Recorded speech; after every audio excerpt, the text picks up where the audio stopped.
Hello.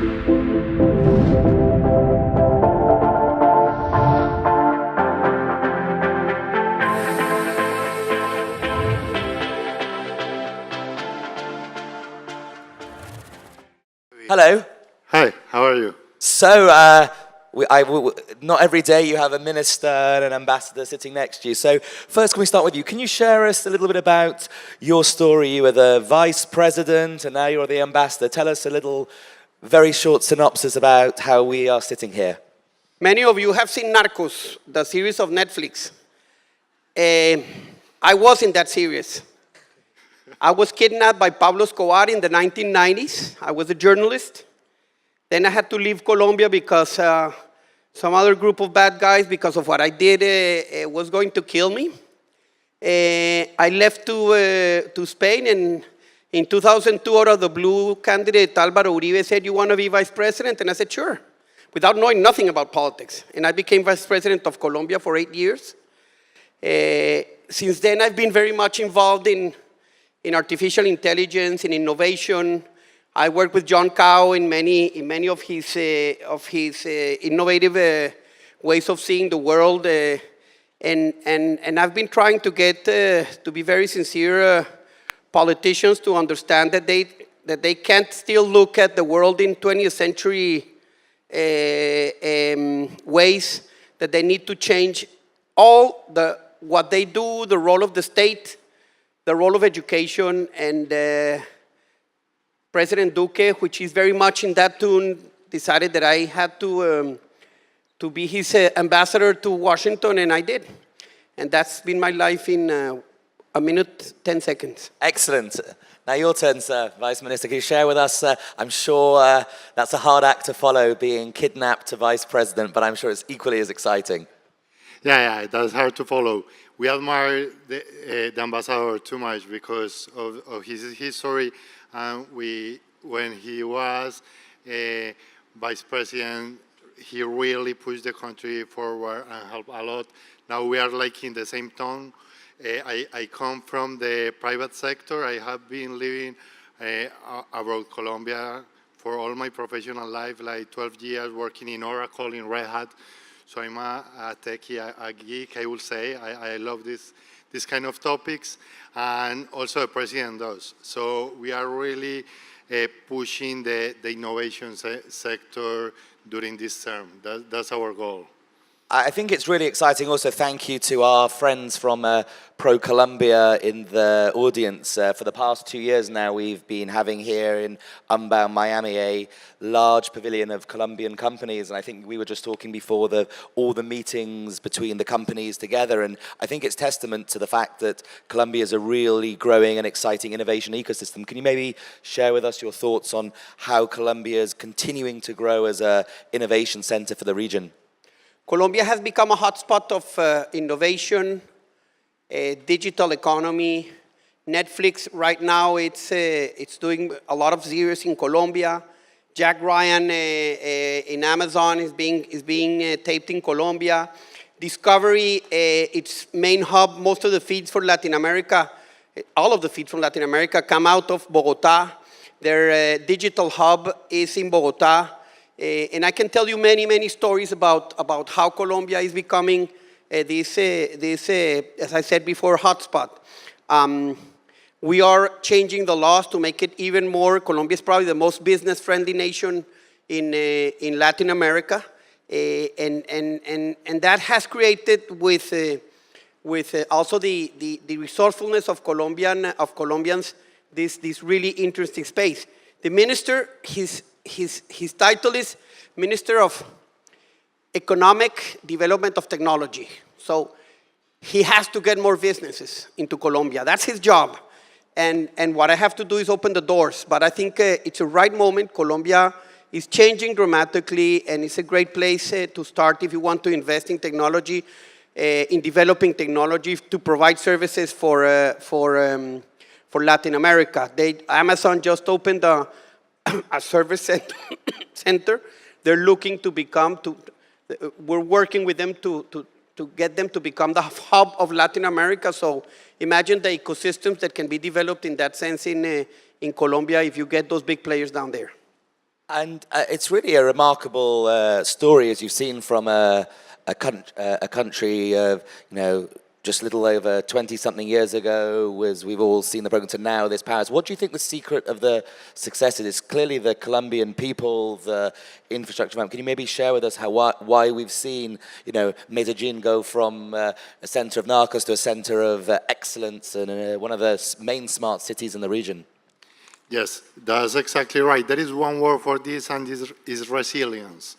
We are very good overcoming difficulties, and Medellin is a perfect example. I'm from there myself, and that was the city, again, of Pablo Escobar, and they were the most violent city in the world, but like 20 years ago, a lot of time ago, and now, and the transformation was also helped by the United States. So that's a success history that this country has in international relationships.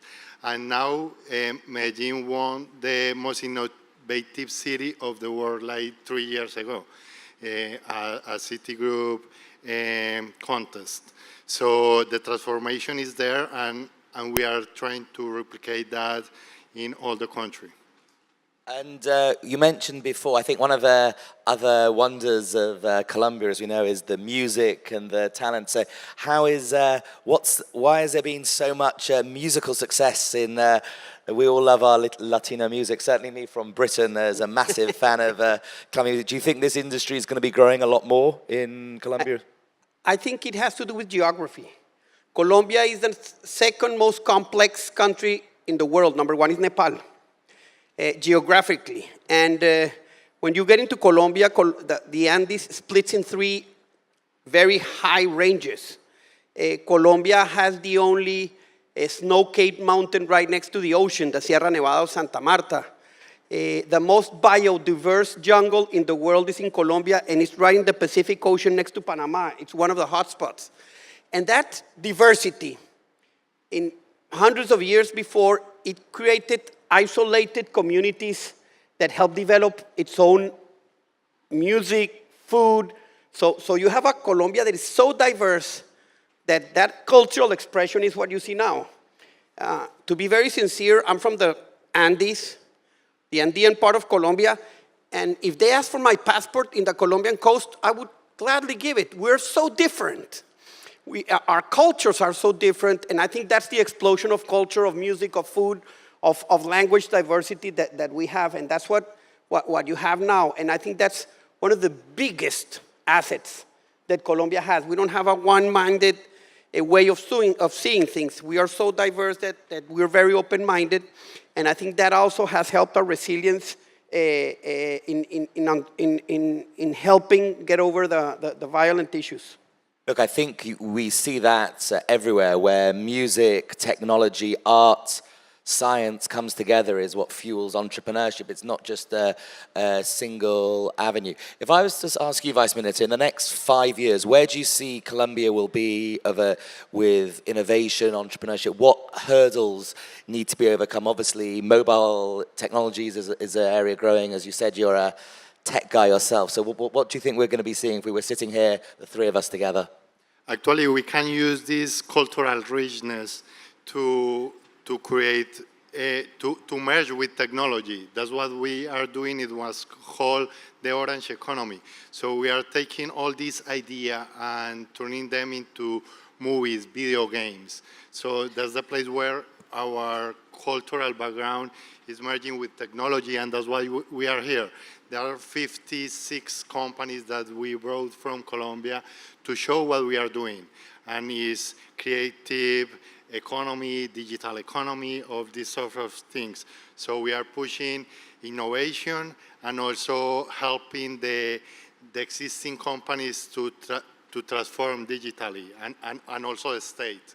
So that's what we are looking forward to do these 4 years. But do you think, I think in terms of society changes and the changes that technology is bringing to our world, and it's not the future, it's now, there's an issue that is, we were discussing, and he's going to take down an idea to the Ministry of Education that we need, because I think education is the biggest, the education that we have now is one of the biggest challenges, because we're educating people for the past century, not the new century. One of the persons who has been in technology said, we need to teach children 3 languages. Your own language, in Colombia, English, and coding. If you start teaching kids coding from 5 years old, you will be adapting to the world that is coming. And I think that's a critical issue in the future, how to change education, that disruptive economy, which the industrial economy 4.0 is going to disrupt all industries. How will we adapt our education to those changes that will not take 10 years or 15 years, but are going to be from one day to the other? So that's the biggest challenge I think that governments, presidents, ministers, ambassadors have for the future. How to change the way the state operates in a different digital environment that we have changing every day. Well, that leads me, I think, to my next question of, as we've got both of you here from private sector backgrounds in public, how do you see government and industry working together? That's key. Yes, the president says all the time, we can't do this stuff. We need the private sector. So it's like a marriage. And what we do is to make the things easier for them. So we put away the things that are not really necessary. We are here to help them, to simplify the processes. And at the end of the day, the innovation comes from the private sector. You are the ones innovating that know the technology, and we need really to get out of the way and let them do what they do better. Get out of the way. That's a perfect description.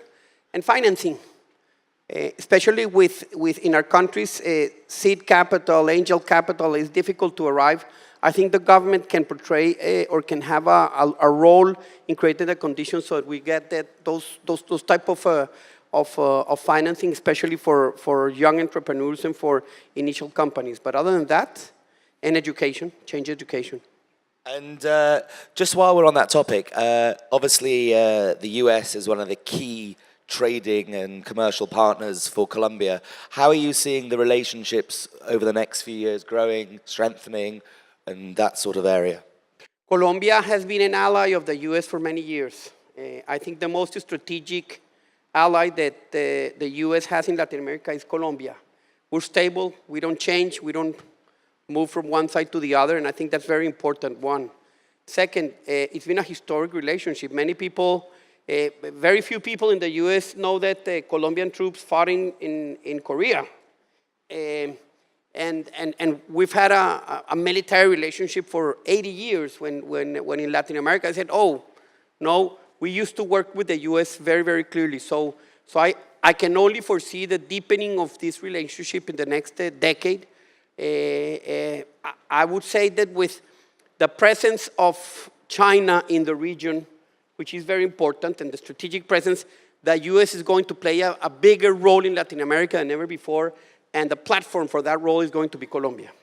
Very good. And just while we're wrapping up, what words of advice do you have for, we have Colombian entrepreneurs in the audience, other Latino, American, do you have to them of how they should be growing their businesses and, you know, and using all the resources around them to achieve success?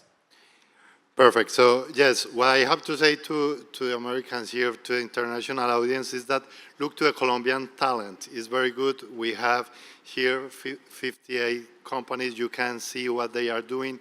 It's great. The value is very good. And you have here a government that is very business friendly. So that's what we are trying to do. We thank you because this is a very good space to show this. This industry is growing a lot in Colombia. 30% is the one that is growing the most and is helping to push the rest of the economy.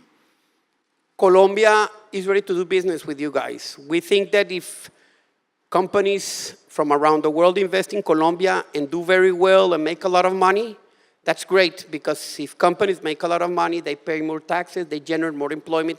It's a win-win situation. And the talent of Colombia, and I'm not saying it this, it's the doing business of the World Bank, is number one, the technical and the professional talent of Colombia is #1 in Latin America. So everything is ready for you guys to do business in Colombia. I think all it leaves me to say is Viva Colombia. Yep. Thank you very much to Pro Colombia. Thank you very Thank much, you. Ambassador. Thank you very much, Minister.